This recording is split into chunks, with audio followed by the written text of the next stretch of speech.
So here's Amour looking very snuggly with the Tobies. Check out the Tobies. Tobies. Toby. Toby.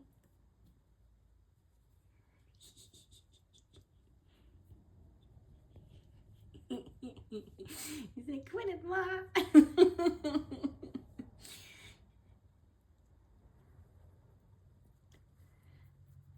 Amour used to be so bad, and when I got him when he was 10 months old, I could not touch his paws.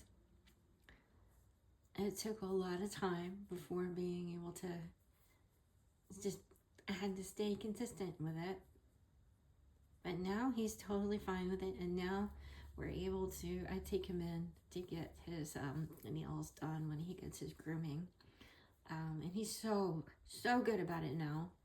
Just had to be really consistent and really patient about touching his paws and getting him used to it.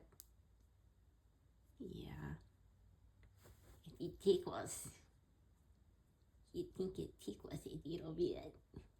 Well, my feet are ticklish too. Did you know that holding on to your pet's paw like this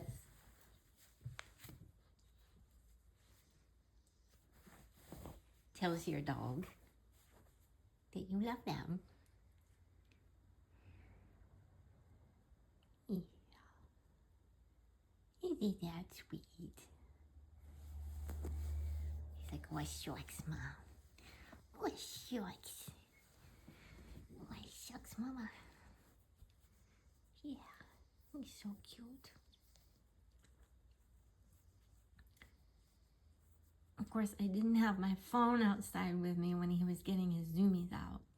You know, sometimes we just need to live in the moment, right? Enjoy the moment instead of recording it. And in fact, yesterday, boy, did I wish that in hindsight, I wish I had recorded that, but I'm glad that I lived in the moment. It started with one little girl running over and saying, we have a husky at home. She's like, can I pet your husky? And she was playing task. And I said, of course you can. And the mom was standing over near her car, and she's like, make sure you ask. All these kids came running over, and you would think Amour would get like excited and go crazy. But what he did is he sat down, he wagged his tail. The kids asked if they could pet him. I said, yeah, of course. And I'll start from here. And, you know, the kids were great. They loved on him. And Amour just laid down and went completely belly up, and the kids were just loving it. It was so sweet. This is such a gentle, sweet, sweet boy. And he doesn't have a mean bone in his body. He's just a complete wonderful dog. I mean, technically he is my service dog now. He's still in the process of being trained, but he's technically my service dog. I talked about that a little bit before, I think, but yeah, the kids just absolutely just gravitate towards him. And they always have so many questions about Siberian Huskies. And I'm always happy to answer, because he is 100% Siberian Husky. And some people think something else, which isn't true at all. He is 100% Siberian Husky. And that is what Embark says. In fact, on Embark, if you're thinking about looking up your pet's genetic makeup to find out, you know, do I have a Shepsky mix? What do I have? Embark is going to be the way to do that. It's one of the best out there, and that's what the vet suggested. Because a lot of people think he's part Malamute, and then some people think he's like half husky, half wolf. And he's not. He's 100% Siberian Husky.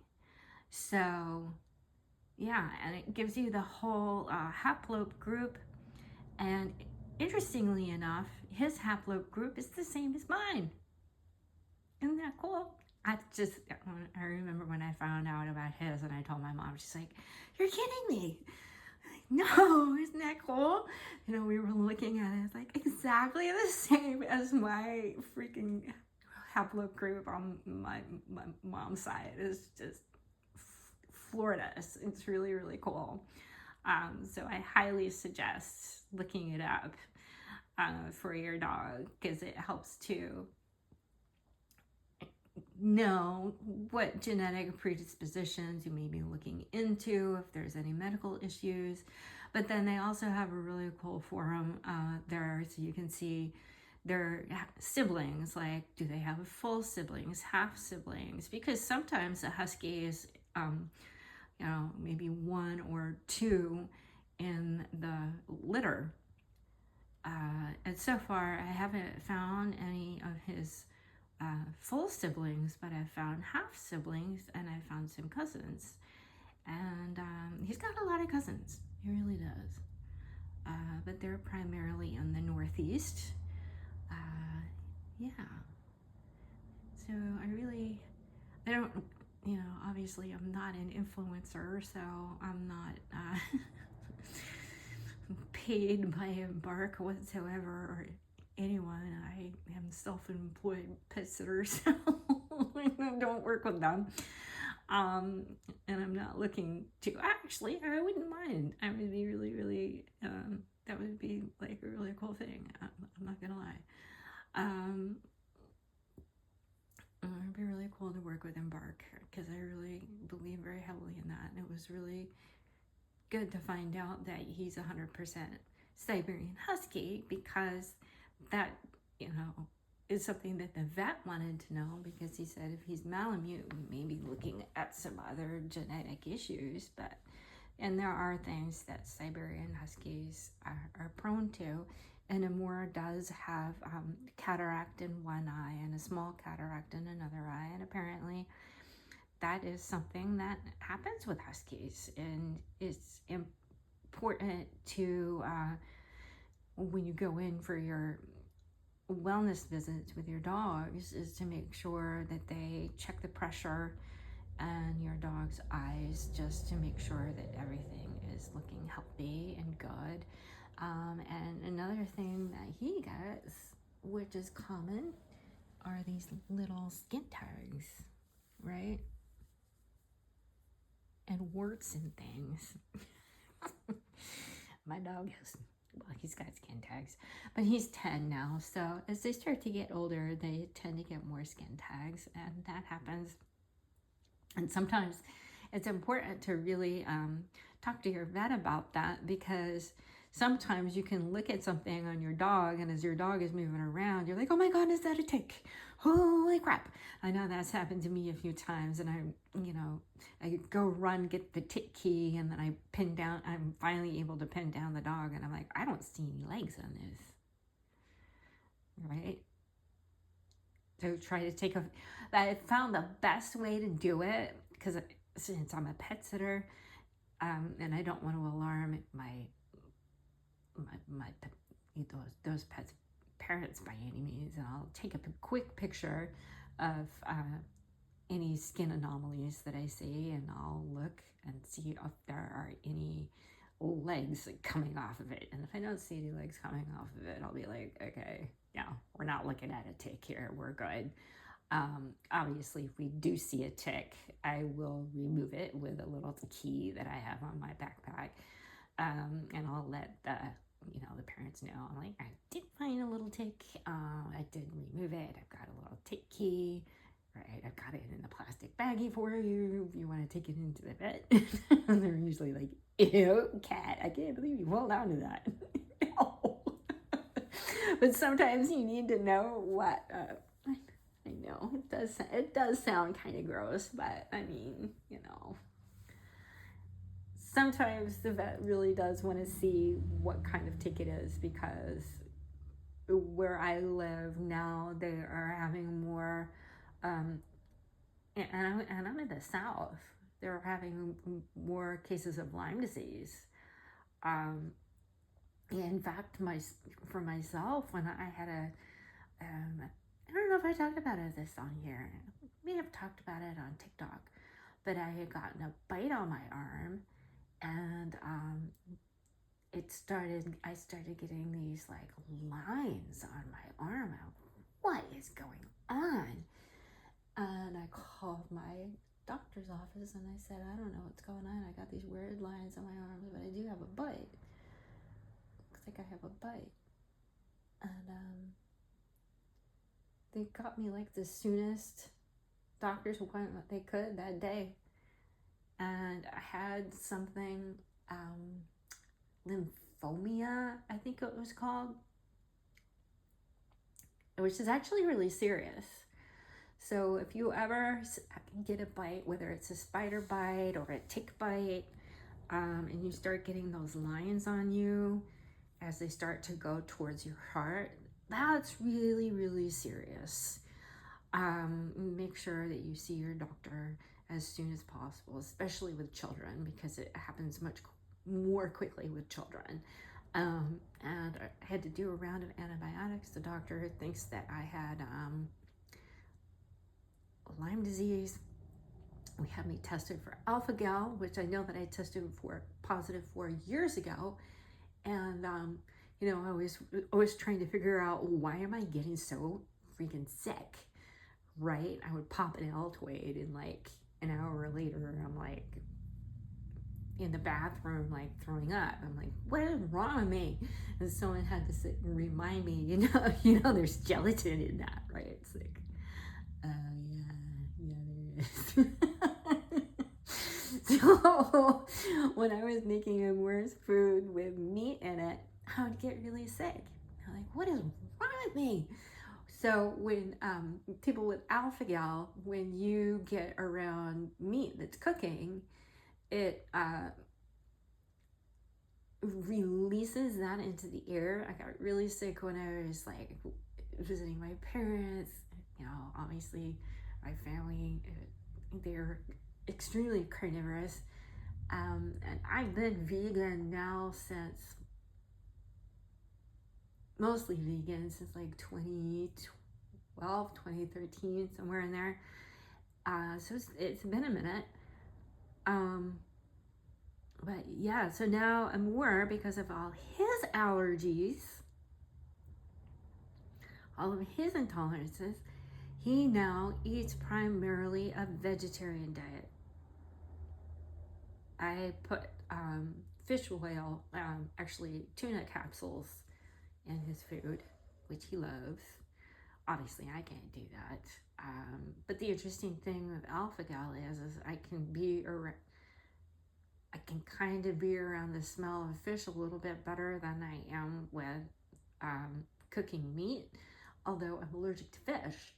So I can be around it if it's outside and I'm just sitting like, downwind, so I'm not having it blowing right into my face. Yeah, it's crazy. It's absolutely crazy. And of course, they even say the same thing with testing for dogs. When you test negative for something, it doesn't mean that you don't have it. You have to get tested again. And I got tested again for alpha-gal and I came back negative this time. It's like, okay. Yeah, I still feel really nauseous and sick anytime. It's, it's just the weirdest thing. Anytime I smell meat cooking, I get so nauseous. Yeah. It's not the same for Amour though. And you're probably wondering, why am I talking about that? Well, here's the thing, right? Everyone reacts so differently to things. And something that I haven't talked about that I will talk about is the fact that I went in to go see an oncologist. And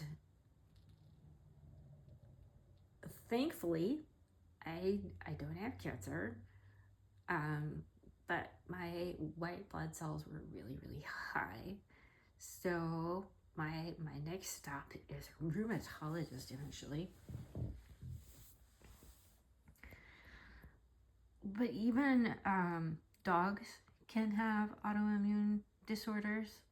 Amour was diagnosed with Lyme disease back in 2018. And he had a round of antibiotics. I supplemented his food with real bone broth from, I kind of made a soup. And then right around that time, they started making bone broth for pets, because you can't just buy store-bought at a grocery store bone broth, because there's tomato and there's herbs and things in there that aren't good for dogs. So if you do want a bone broth, you can obviously order them in like a PetSmart or a Petco or your, what is it, Pet Value Plus, or anywhere that you go for your pet's foods. Talk to your vet, because sometimes they carry them there, and they do, or can suggest a website for you to go to make sure that you get a high quality bone broth for your dog. But even just making it, go to your local butcher and throw a few marrow bones, frozen marrow bones, and boil it. But don't give your dogs the cooked marrow bones. They can only chew on frozen ones. In fact, I don't know if I can do that anymore, because I noticed for myself that my allergies were really, really bad when I was doing that for Amour.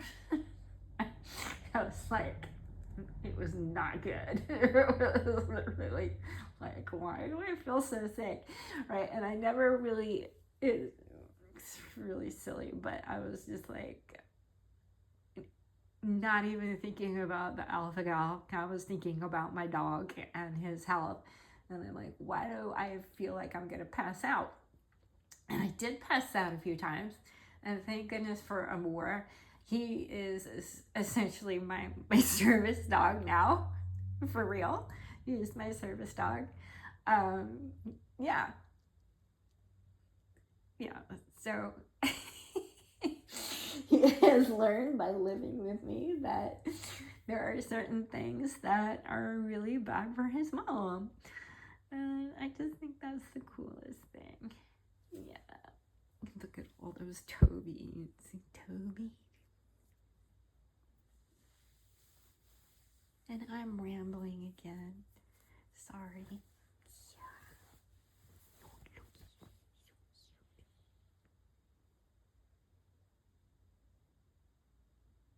He's like, Mom, just let me be.